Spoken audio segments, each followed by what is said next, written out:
안녕하세요. 몇 개월 전부터 집안 문제로 고민을 하다가 이곳에 사연을 보내게 된 30대 여성입니다.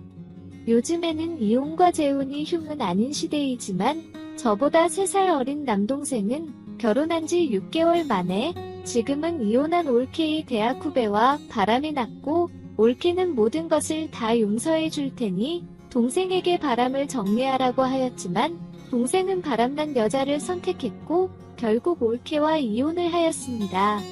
당연히 아버지와 어머니는 철없는 동생을 호되게 혼내셨고 또 결혼해서 다른 여자도 이혼한 올케처럼 인생 망치게 하지 말고 혼자 살라고 하시면서 집에서 내쫓으셨습니다. 집을 나간 뒤로 한동안은 연락이 없다가 서너 달이 지난 후부터는 저 또는 어머니에게 연락을 하면서 어디 살고 어떻게 지내는지 소식을 알게 되었습니다. 그러다 작년 추석에 동생이 집으로 왔습니다. 그런데 이혼한 올케와 같이 집에 왔고 임신을 했다는 것이었습니다. 저도 놀랐지만 특히 어머니께서 많이 놀라셨습니다. 동생과 이혼한 후에도 동생 모르게 저희 부모님과 이혼한 올케는 연락하고 지내는 것을 알고 있었습니다.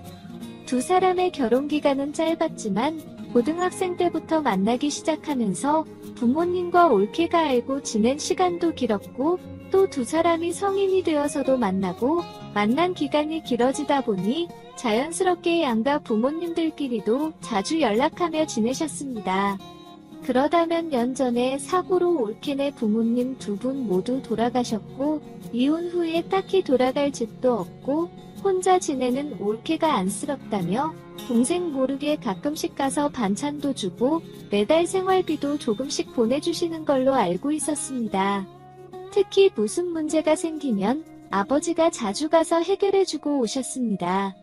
그래서 저도 부모님을 통해서 이혼한 올케의 소식을 들었는데 갑자기 임신을 했다며 동생과 같이 나타난 올케를 보면서 많이 당황스러웠습니다. 특히 가끔씩 올케와 연락도 하고 만났던 어머니께서는 단 한 번도 이런 상황에 대해서 귀띔조차 받지 못했다며 도대체 어떻게 된 거냐고 물으셨습니다. 올케가 이혼한 후에도 몇 번 동생과 만났고 관계도 가졌는데 그때 아이가 생긴 것 같다고 하였습니다. 하지만 동생은 무언가 꺼림칙하다는 표정으로 이혼한 올케와 만난 것도 관계를 가진 것도 맞지만 만난 날과 개월 수가 다소 다르다면서 자기의 아이인지 의심이 된다는 식으로 말하였습니다. 그 말이 끝나기가 무섭게 아버지께서는 동생의 뺨을 치시면서 한 번에 큰 상처를 준 것도 모자라서 그런 말까지 하냐면서 임신을 시켰으면 책임을 지던가 책임을 지기 싫었으면 이혼까지 한 전철을 왜 만나서 그 짓거리까지 했냐고 하시면서 화를 내셨습니다.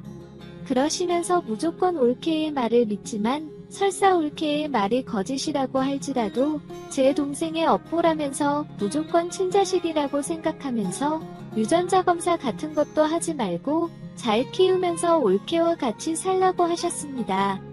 아버지께서는 올케를 친딸처럼 아끼셨던 분이라 아들의 아버지 입장이 아닌 임신하고 온 딸의 아버지 입장에서 이야기하셨던 거라 생각이 들었지만 아버지의 평소 행동이나 말씀을 생각해 볼 때 동생 말처럼 자기의 아이가 아닐 수도 있는 상황에서 무조건 올케의 편을 들어주는 것이 이상했습니다. 게다가 아버지의 강력한 주장과 급한 성격 탓에 다음날 바로 올케는 혼자 살던 원룸에서 부모님 집으로 이사를 왔습니다. 출산 및 집 문제가 해결이 될 때까지 부모님 집에서 지내라고 하셨습니다. 그러면서 동생에게는 혼자 살던 집을 정리하고 부모님 집 근처로 올케와 아이랑 같이 살 집을 구하라고 하셨습니다. 동생은 마지못해서 대답을 하였고 아버지는 더 큰 역정만 내셨습니다. 그렇게 정신없는 추석을 보내고 몇 주가 지나서 어머니께서 제가 살고 집에 놀려 오셨습니다. 처음에는 너무 황당하고 아버지가 말씀이 다 맞는 것 같아서 별다른 불만 없이 아버지 뜻대로 했고 시간이 지나면서는 곧 손주가 생긴다는 생각에 너무 좋았는데 자꾸 시간이 지나면서 좀 이상하다는 느낌이 든다고 하셨습니다. 며느리를 아끼는 시아버지 또는 손주를 임신한 며느리를 챙기는 시아버지가 아니라 임신한 와이프를 챙기는 남편 같은 모습이 보인다는 것이었습니다. 어머니께 너무 과민하게 반응하는 거 아니냐고 물었지만 생각을 하면 할수록 이해가 안 되고 이상한 일들이 너무 많았다고 하셨습니다. 그러시면서 혹시 올케가 동생의 아이가 아니라 아버지의 아이를 임신한 것이 아닐까라는 생각이 자꾸 들면서 너무 답답한 마음에 저한테 찾아왔다고 하셨습니다. 그러면서 확인할 좋은 방법이 없겠냐고 물어보셨습니다.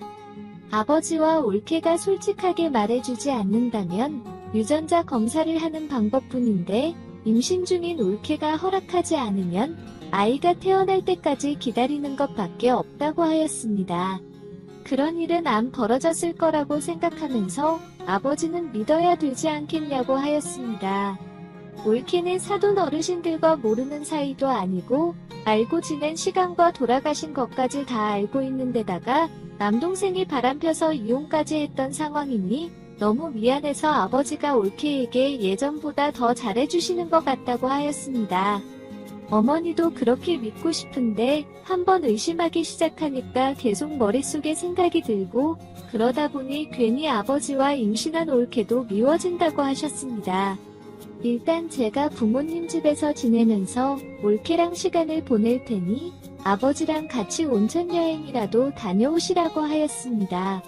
그렇게 부모님을 온천여행을 보내드렸고 아버지는 홀몸이 아닌 올케가 걱정이 된다고 하셨지만 어머니와 즐겁게 여행을 떠나셨다. 입으로는 올케가 걱정이 된다고 하셨지만 환하게 웃으시면서 여행 가시는 아버지의 표정을 보면서 어머니의 걱정과 오해가 틀렸다는 것을 단번에 알 수가 있었고 그 오해가 풀리고 나니 올케와 지낼 며칠의 시간이 전혀 걱정이 되지 않았습니다. 올케와 이런저런 수다도 떨고 같이 마실도 다니면서 시간을 보냈습니다. 그러면서 여전히 동생을 사랑하고 있다는 것도 알고 있었고 뱃속의 아이도 동생의 아이가 맞다는 확신이 들었습니다.